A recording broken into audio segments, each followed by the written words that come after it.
দেশ এবং দেশের বাইরে থেকে অন্যের নিজের ফোনে লগ ইন করতে চাইলে আজকের এই ভিডিওটি শুধু আপনার জন্য। অনেকের অনুরোধে আজকের এই ভিডিওটি করা। অনেকেই বলেছেন, ভাই আপনি ইতিপূর্বে একটি ভিডিও দিয়েছিলেন যে কারোর ইমো নিজের ফোনে কিভাবে লগ ইন করতে হয়। তারা আরও জানিয়েছেন যে ওই ভিডিও দেখে এতদিন যে কারোর ইমো নিজের ফোনে ব্যবহার করতে কোনো ধরনের সমস্যা হয়নি, কিন্তু আজ কয়েকদিন যাবৎ ওই নিয়ম ভালো কাজ করছে না। তাই নতুন আপডেটেড নিয়মে ভিডিও দিন, তাদের জন্য মূলত আজকের এই ভিডিওটি তৈরি করা।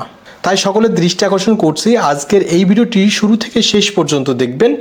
তা না হলে আপনি কাজ করতে পারবেন না বা অন্যের ইমো নিজের ফোনে লগ ইন করতে পারবেন না। কারণ ভিডিও জুড়ে পয়েন্টে পয়েন্টে গুরুত্বপূর্ণ তথ্য দেওয়া হবে। ওই সকল তথ্যগুলো একত্রে মিলে একটি রেজাল্ট হবে, যার পরিপ্রেক্ষিতে আপনি অন্যের ইমো নিজের ফোনে লগ ইন করতে পারবেন। কিন্তু প্রশ্ন হলো, কিভাবে লগ ইন করবো? হ্যাঁ বন্ধুরা, ওটিপি নিজের ফোনে আনার মাধ্যমে। অন্যের ওটিপি কীভাবে নিজের ফোনে আনতে হয় এবং সেটা ইমোতে সেট করতে হয় সেটা দেখাবো আজকের এই ভিডিওতে। চলুন আমরা মূল প্রসেসে চলে যাই। আপনি যদি আমাদের এই চ্যানেলে নতুন দর্শক হয়ে থাকেন তাহলে প্লিজ চ্যানেলটি সাবস্ক্রাইব করে রাখবেন এবং আপনার মূল্যবান মতামত কমেন্ট অপশনে জানিয়ে যাবেন। এবং এই ভিডিওটি যদি ফেসবুক পেজ থেকে দেখে থাকেন তাহলে অবশ্যই আমাদের পেজটিকে ফলো দিয়ে রাখবেন এই ধরনের ইন্টারেস্টিং ভিডিও পাওয়ার জন্য। এই কাজটি করার জন্য আপনাকে যেটা করতে হবে, প্লে স্টোরে যেতে হবে। প্লে স্টোরে যাওয়ার পূর্বে আপনাদের একটি কথা মেনশন করতে চাই। দেখতে পাচ্ছেন ইতিপূর্বে আমার একটি ইমো লগ ইন করা আছে বা ইমো একটি অ্যাকাউন্ট সচল রয়েছে, ইমো বেটা। এই অ্যাপ্লিকেশন দিয়ে আমি একটি ইমো অ্যাকাউন্ট লগ ইন করেছি। আপনাদের ফোনে ইমো থাকতে পারে বা ইমো বেটা থাকতে পারে, ইমো এইচডি থাকতে পারে, বিভিন্ন ধরনের অ্যাপ্লিকেশন আপনি ব্যবহার করতে পারেন। যাক, ওটা কোনো ব্যাপার না। আপনি যদি ইমো ব্যবহার করে থাকেন তাহলে আপনাকে ইমো বেটা ডাউনলোড করতে হবে। আপনি যদি ইমো বেটা ইউজ করে থাকেন বর্তমানে, তাহলে আপনাকে ওই আইডিটি আপনার ফোনে অ্যাক্সেস নেওয়ার জন্য যেটা করতে হবে সেটা হচ্ছে আপনাকে বিপরীত একটি অ্যাপ্লিকেশন ডাউনলোড করতে হবে। মনে করুন আপনি ইমো ব্যবহার করে থাকেন, তাহলে আপনাকে যেটা করতে হবে, আপনাকে ডাউনলোড করতে হবে ইমো বেটা। বা আপনি ইমো এইচডি যদি ডাউনলোড করে থাকেন বা ব্যবহার করে থাকেন তাহলে আপনাকে ইমো বা ইমো বেটা ডাউনলোড করে নিতে হবে। আমরা যেহেতু ইমো বেটা ইউজ করছি তাহলে আমাদের ইমো ডাউনলোড করতে হবে। এর জন্য আমাদের যেটা করতে হবে, চলে যেতে হবে প্লে স্টোরে। গুগল প্লে স্টোরে আসার পরে নিচে দেখবেন যে সার্চ বার রয়েছে, আমরা সার্চ বারে ক্লিক করব এবং উপরে সার্চ বারে আবারও ট্যাপ করে আমরা টাইপ করব ইমো টাইপ করে সার্চ করব। সার্চ করলে এই ধরনের ইন্টারফেস চলে আসবে। এখান থেকে আমরা ইমো যে অ্যাপ্লিকেশনটি আছে এটা ইনস্টল করে নিব। ইনস্টল কমপ্লিট হওয়া পর্যন্ত আমাদের অপেক্ষা করতে হবে। ওকে, দেখতে পাচ্ছেন আমাদের ইনস্টল কমপ্লিট হয়ে গেছে। বাকি প্রসেস কমপ্লিট করার জন্য আমরা এখন ইমোটি ওপেন করব। ইমোটি ওপেন করার পরে কয়েক সেকেন্ড সময় নেবে। এরপরে বিভিন্ন ধরনের পারমিশন চাবে, আপনারা পারমিশনগুলো দিয়ে নেবেন। পারমিশনগুলো দেওয়া কমপ্লিট হওয়া পর্যন্ত অপেক্ষা করুন। ওকে, পারমিশন কমপ্লিট হওয়ার পরে দেখতে পাচ্ছেন এই ধরনের ইন্টারফেস চলে এসেছে। এখন আপনাকে যেটা করতে হবে, এখান থেকে আপনি যার ইমো আপনার ফোনে লগ ইন করতে যাচ্ছেন এবং ওটিপি কোডটি নিতে যাচ্ছেন তার নাম্বার এখানে দিতে হবে। আমি এখন তার নাম্বারটি দিচ্ছি এখানে। তার নাম্বারটি দেওয়া কমপ্লিট হয়ে গেলে আমরা ডান দিকে যে টিক চিহ্ন আছে জাস্ট এখানে ট্যাপ করব। এরপরে আমরা যেটা করব, এখান থেকে ওকেতে ক্লিক করব। ওকেতে ক্লিক করে দেওয়ার পরে পারমিশন এখন আমরা পারমিশন দেওয়ার জন্য ওকেতে ক্লিক করব। দেন অ্যালাউ চাপে আমরা অ্যালাউ করে দেবো। ওকে, আমাদের পারমিশন দেওয়ার পরে এই ধরনের ইন্টারফেস চলে এসেছে। এখানে দেখতে পাচ্ছেন যে একটি নাম্বার দেখাচ্ছে, এই নাম্বারে আপনার ওই সিমে একটি কল যাবে। যেহেতু ওই সিমটি আপনার কাছে নেই, এখন ওই সিমের ওটিপি কীভাবে আপনার কাছে নিয়ে আসবেন সেটা এখন আমরা দেখাবো। তো এই কাজটি করার জন্য অবশ্যই আপনাকে এখান থেকে একটি স্ক্রিনশট নিতে হবে। স্ক্রিনশট নেওয়া কমপ্লিট হয়ে গেলে আপনারা যেটা করবেন, এখান থেকে ব্যাকে চলে যাবেন। দেন আমরা ব্যাকে চলে আসব। ওকে বন্ধুরা, ব্যাকে চলে আসার পরে এই ধরনের অপশন চলে এসেছে। এখান থেকে আমরা যেটা করব, উপরে দেখবেন যে একটি হেল্প রয়েছে, হেল্প সেন্টার। জাস্ট আমরা এখানে ক্লিক করব। হেল্প সেন্টার আসার পরে এই ধরনের অপশন চলে আসবে। এখান থেকে আপনাকে ডিফল্ট জাস্ট এখানে সিলেক্ট করে নিতে হবে।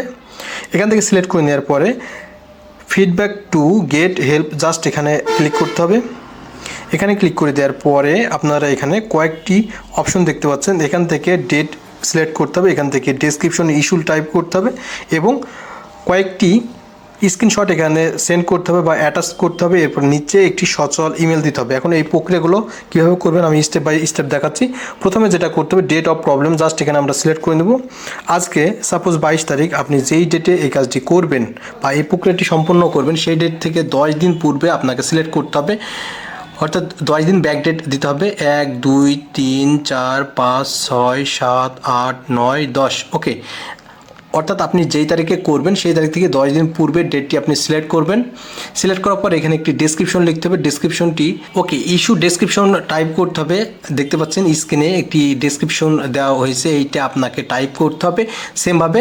অর্থাৎ ডিয়ার ইমো টিমস, অর্থাৎ ইমো টিমসের কাছে একটি আবেদন করতে হবে, যার পরিপ্রেক্ষিতে আপনি ওটিপি কোডটি পেয়ে যাবেন এবং বাকি প্রসেসটি আমি দেখাবো। আপনাদেরকে একটু মেনশন করতে চাই, প্রথমে একটি নাম্বার দেওয়া হয়েছে, এই নাম্বারটি হচ্ছে মূলত আপনি যার ইমো আপনার ফোনে লগ ইন করতে যাচ্ছেন তার নাম্বার।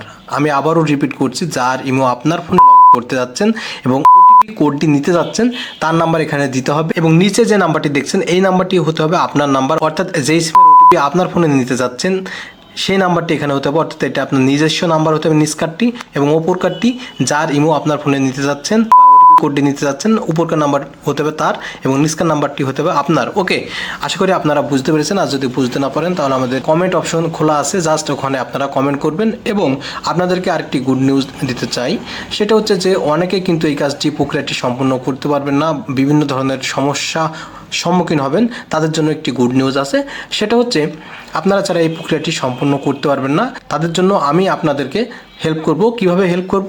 আপনি যদি এই কোডটি আনতে না পারেন তাহলে আমাদের সাথে যোগাযোগ করবেন, আমাদেরকে কমেন্ট করবেন।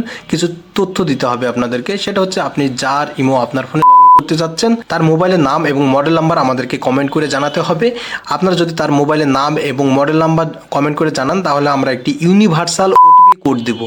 আমি আবার রিপিট করছি, ইউনিভার্সাল ওটিপি কোড দিব। অর্থাৎ তার ডিভাইসটি সিস্টেম করে আপনাদেরকে একটি ইউনিভার্সাল কোড দেবো, সেই কোড ব্যবহার করে আপনারা কিন্তু তার ইমো সহজে লগ ইন করতে পারবেন। এর জন্য আপনাকে যেটা করতে হবে তার মোবাইল নাম্বার এবং মডেল নাম্বার দিয়ে আমাদেরকে কমেন্ট করতে হবে। কিন্তু আমি যে ইউনিভার্সাল কোডটি দিব সেই কোডটি অনলি 2 মিনিটের মধ্যে ব্যবহার করতে, আপনার যদি 2 মিনিটের মধ্যে ব্যবহার না করতে পারেন তাহলে ওই দিনের জন্য অর্থাৎ 24 ঘন্টার জন্য ওই কাজ করবে না। আবারও আপনারা যেটা করবেন 24 ঘন্টা পরে আমাদেরকে কমেন্ট করবেন, আমরা আবারও একটি কোড দেবো, ওই কোডটি 2 মিনিটের মধ্যে ব্যবহার করতে হবে। এই হচ্ছে রুলস। এখন যেটা করতে হবে, নিচে দেখতে পাচ্ছেন যে অ্যাটাচ ইভেন্ট স্ক্রিনশট, জাস্ট এখানে আপনারা একটি স্ক্রিনশট দেবেন। আমি যে স্ক্রিনশটটি নিয়েছিলাম সেই স্ক্রিনশটটি এখানে অ্যাড করার জন্য আমরা অ্যাড প্লাস আইকনে ক্লিক করব এবং এখান থেকে পারমিট দিয়ে নেব। পারমিট দিয়ে সেই স্ক্রিনশটটি এখান থেকে আমরা সিলেক্ট করে নেব। ওকে, সিলেক্ট করা কমপ্লিট হয়ে গেলে নিচে দেখতে পাচ্ছেন একটি ইমেল নাম্বার দিতে হবে। এই ইমেল নাম্বারটি কার ইমেল নাম্বার হতে হবে? এই ইমেল নাম্বারটি আপনাকে, আপনি যার ইমো আপনার ফোনে লগ ইন করতে যাচ্ছেন তার ফোনে কি ইমেল সেট করা আছে সেই ইমেল নাম্বারটি এখানে দিতে হবে। ওকে, আমি তার একটি ইমেল নাম্বার এখানে দিয়েছি। অর্থাৎ এই ইমেলটি আপনি যার ইমো আপনার ফোনে লগ ইন করতে যাচ্ছেন তার ইমেল হতে হবে। তাহলে আপনাকে কায়দা করে অবশ্যই তার ইমেল নাম্বারটি জানতে হবে, অর্থাৎ ইমেল অ্যাড্রেসটি জানতে হবে। এরপরে যেটা করতে হবে সাবমিটে ক্লিক করতে হবে এবং আপনাদের দেখতে পাচ্ছেন এখানে যে সাবমিটেড সাকসেস হয়ে গেছে। এখন আপনাদের যেটা করতে হবে, আপনারা ব্যাকে চলে আসুন, দেন এখানে আবারও সেমভাবে সেই নাম্বারটি এখানে টাইপ করুন। সেই নাম্বারটি দেয়া কমপ্লিট হয়ে গেলে সেমভাবে আবারও টিকে ক্লিক করবেন। ওকে, এবার ওকেতে ক্লিক করব। এরপরে এই ধরনের অপশন চলে এসেছে, আমরা অ্যালাউতে ক্লিক করব। ওকে, দেখতে পাচ্ছেন এটা কিন্তু অটোমেটিক্যালি কানেক্ট হয়ে গেল। এইভাবে করে করলে আশা করি আপনারা যে কারোর ইমো দেশ এবং দেশের বাইরে থেকে কানেক্ট করে নিতে পারবেন এবং আপনি তার সম্পূর্ণ অ্যাক্সেস নিতে পারবেন। আশা করি ভিডিওটি আপনাদের ভালো লাগবে। আর যদি আপনাদের কোনো তথ্য জানার থাকে বা বুঝতে কোনো ধরনের সমস্যা ফিল করেন তাহলে আমাদেরকে কমেন্ট করবেন, আমরা কমেন্টে রিপ্লাই দেব এবং আপনার কাজটি আপনি করে নিতে পারবেন।